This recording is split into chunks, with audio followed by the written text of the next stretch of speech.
کل بھی مجھے یہ لگ رہا تھا کہ جیسے اسلام آباد جو ہے نا وہ اسلام آباد کی ٹیم نہیں ہے, شاید کسی ایک دو بندوں کی ٹیم ہے جو اپنی مرضی سے. جو آپ نے سیلفش کا ورڈ یوز کیا نا, ہم پہلے بھی میں گزارش کر چکا ہوں کہ میں جو T20 ورلڈ کپ وہ لاسٹ کیا تو USA میں پاکستان جب وہ جیتا ہوا میچ ہارا نا انڈیا سے, تو پریس کانفرنس میں تھے ہم, تو پریس کانفرنس میں ہم بڑے مایوس, تو انڈین جرنلسٹ ایک ہمارے ساتھ تھے, تو اس نے نا روہت شرما کو کہا آپ کو پتہ یہ آپ میچ کیوں جیتے ہیں؟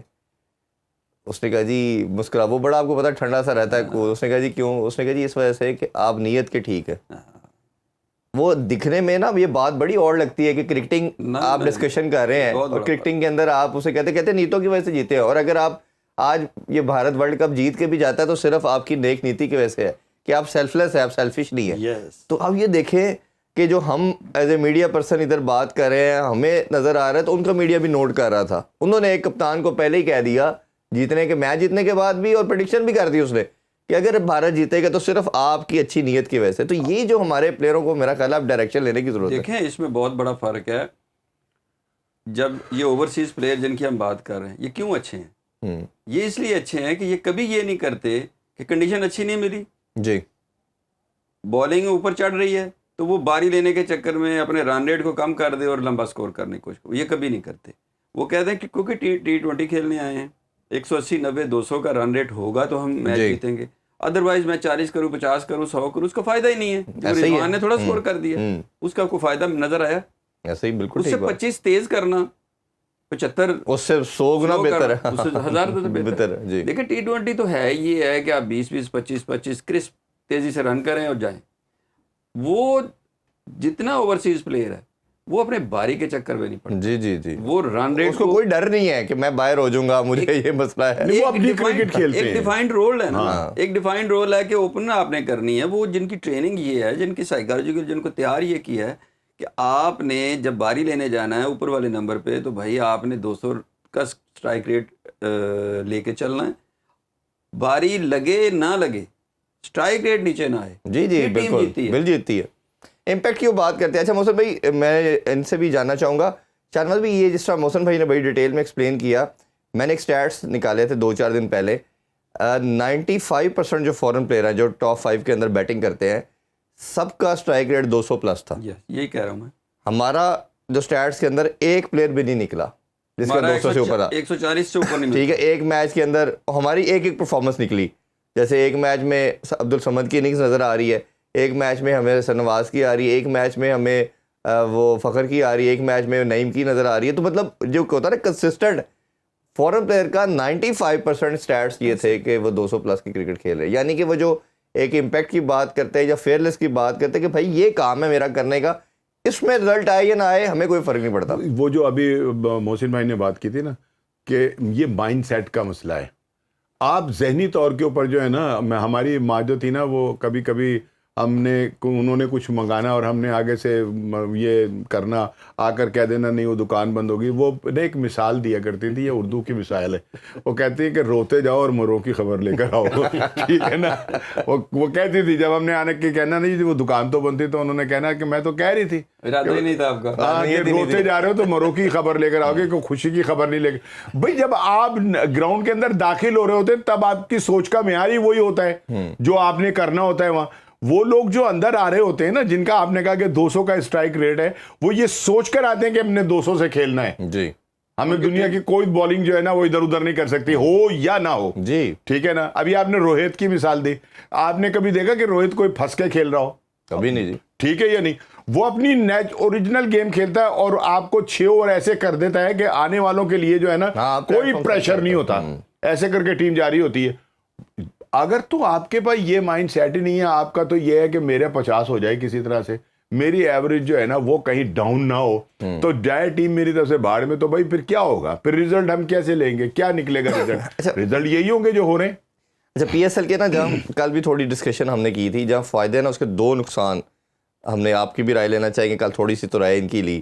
ایک تو ہم نے کہا کہ آپ نے 6 کپتان کھڑے کر دیے جی, اور پاکستانی کرکٹ کو جو 2 سال میں ڈیزاسٹر ہوا ہے, میں بارہا کہتا ہوں اور 100% مجھے اس پہ بلیو ہے, یہ کپتانی کی بیٹل کی وجہ سے ہوا ہے. یہ تو 3-4 کپتان لڑے, انہوں نے لوبنگ کی, ٹسل چلتی رہی. اچھا PSL کا نقصان اس لیے کہہ رہے ہیں کہ یہ کپتان سارے کہیں نہ کہیں ان کو لائن میں کھڑا کیا PSL نے. صحیح ہے. اور دوسرا میری نظر میں سب سے بڑا نقصان یہ ہوا کہ فرینچائز جو اکثر کچھ ہلکا باب میں جو بڑے کرتا دھرتا ہے وہ کہتے ہیں کہ یہ جو جتنے بھی اونرز ہیں یہ پی ایس ایل کے اور یا ان کے ایجنٹس بھی جو پلیئروں کے ہیں یہ ان کو ہاتھوں پہ اٹھا کے رکھتے ہیں, یہ ان کے دماغ خراب کر دیتے ہیں. بہت آسان الفاظ میں کھل کے بات کر رہے ہیں, وہ ان کے خراب کر دیتے ہیں. وہ ایک منتھ اپنی فیملیوں سے ملوا جو بھی انہوں نے پروٹوکول انجوائے کرنا ہوتا ہے ان کی وجہ سے وہ ان کو بھی کرواتے ہیں. اب وہ جو لڑکا ٹیم میں آتا ہے ادھر اس کو رول اینڈ ریگولیشن ہے, اتنے بجے کھڑے ہو ادھر, وہ کہتا ہے ادھر میں بادشاہ تھا ادھر مجھے ایک سلیو بنا دیا ہے. تو وہ نا ایک رفٹ پیدا ہوتی ہے, پنگا پڑ جاتا ہے آپس میں. تو یہ آپ کو لگتا ہے کہ واقعی یہ پی ایس ایل کا پرابلم ہے؟ وہ ایس او پی اس طرح نہیں ہے جو بورڈ میں ہے. بیسیکلی یہ پی ایس ایل سے زیادہ نا ہمارے بورڈ کی ایک غلطی ہے. غلطی اس طرح ہے کہ مطلب اس کو یا کہہ لیں کہ ایک ڈیفیسٹ وہاں چل رہا ہے. ہونا یہ چاہیے کہ آپ نے اوپنر چننے ہیں, آپ نے مڈل آرڈر چننے ہیں, آپ نے بالنگ چننی ہے. ان کے ڈیفائنڈ رول کے ساتھ آپ لے کے آئیں. پوری دنیا ہی ایسے کرتی ہے. وہ یہ ہے کہ میں نے اوپن کرنی ہے تو پھر مجھے اوپن کا ایک ہمارے پاس ایک پورا گیم پلان ہے, پیچھے ایک بورڈ کے پاس ایک پلان ہوتا ہے کہ یہ اوپنر کھیل رہے ہیں, اسی ڈسپلن میں کھیل رہے ہیں کہ یہ رن ریٹ ہوگا, دائرہ ہوگا, یہ آپ نے اس طرح کھیلنا ہے. وہ ایک سلاٹ سلیکٹ کی جاتی ہے, اس کو اوپن کی ہی پریکٹس کرائی جاتی ہے. پھر ایک مڈل آرڈر کا ہے کہ آپ نے میچ فنش کیسے کرنا ہے, اس کی ایک پوری ڈرلز ہیں, مائنڈ کے بھی ڈرلز ہیں. جی جی جی, کیونکہ وہ ایسا ٹائم ہوتا ہے جس پہ آپ مینٹلی جو ٹف آدمی ہے وہی میچ فنش کر سکتا ہے. کہ بال ٹو بال بھی کرنا ہے, رن ریٹ بھی دیکھنا ہے, آؤٹ بھی نہیں ہونا, ایک ذمہ داری ہے. جتنا آپ پریکٹس 4 ڈے کرکٹ کی جو ویلیو کی بات کی جاتی ہے جتنا کھیلیں گے تو وہ آپ کو آئے گا. آپ بھی پلیز بتائیے کہ آپ کو لگتا ہے کہ یہ پرابلم بورڈ کا ہے یا فرینچائز اونر کا ہے یا ان کے جو ایجنٹس آج کل آ گئے ہیں اور وہ سارا معاملہ یہ آپ کو پتہ ہے 2-3 سال سے بڑا چل رہا ہے کہ ایجنٹس کی وجہ سے یہ ہو گیا, ایجنٹ ٹیم بناتے ہیں, یا ان کا ہے؟ یہ ایجنٹس کا تو جہاں تک تعلق ہے پوری دنیا کے اندر ہی ہے, پاکستان میں نہیں ہے. اور اب ایجنٹ سے ہیں جو ٹیم بناتے بھی ہیں, ایجنٹ ہی ہیں جو پلیئر دیتے بھی ہیں, ٹھیک ہے نا, اور ایجنٹ ہی ہیں جو اسٹیڈیم کے اندر نعرے بھی لگواتے ہیں. ٹھیک ہے, آپ کچھ کریں یا نہ کریں, لیکن آپ بابر اعظم تو ہیں نا, ٹھیک ہے نا. تو یہ نام ہی لے لیا. نہیں, میں وہ بات کر رہا ہوں کہ اس لیے کہ زیادہ تر اسی کا بیچارے کا نام لیا جاتا ہے. تو یہ سارا تو کام ہی ایجنٹوں کا ہے اور ان کا مینیجرز کا ہے کہ جو یہ سارا مینیج جو ہے وہ کرتے ہیں. دوسرا یہ کہ فرینچائز کا بھی ظاہر ہے کہ وہ ان کا تعلق کرکٹ سے تو نہیں تھا, وہ تو ایک بطور بزنس مین جو تھے وہ آئے, انہوں نے ٹیمیں لی.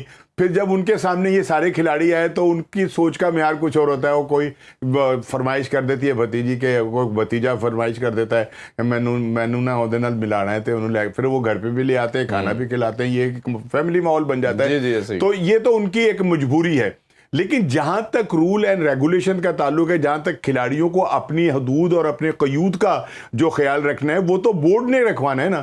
اگر ہمارا بورڈ جو ہے وہ ان کھلاڑیوں کو مطلب کھلی چھٹی دے دے گا اور انہی کے کہنے کے اوپر جو ہے وہ سارے کام ہو گئے. یہ ابھی آپ کو بھی پتا ہوگا اس بارے میں کہ ایک ہوا تھا نا واقعہ کہ جس کے اندر جا کر انضمام الحق نے پھر بیچ میں پڑھ کر ثالث کا کردار ادا کیا تھا, اور وہ امریکہ بن کر انہوں نے دونوں طرف سے جو تھا وہ معاملے کو جو تھا وہ نپٹایا تھا. 2 سال پہلے 300% ان کے سینٹر کانٹریکٹ کی اماؤنٹ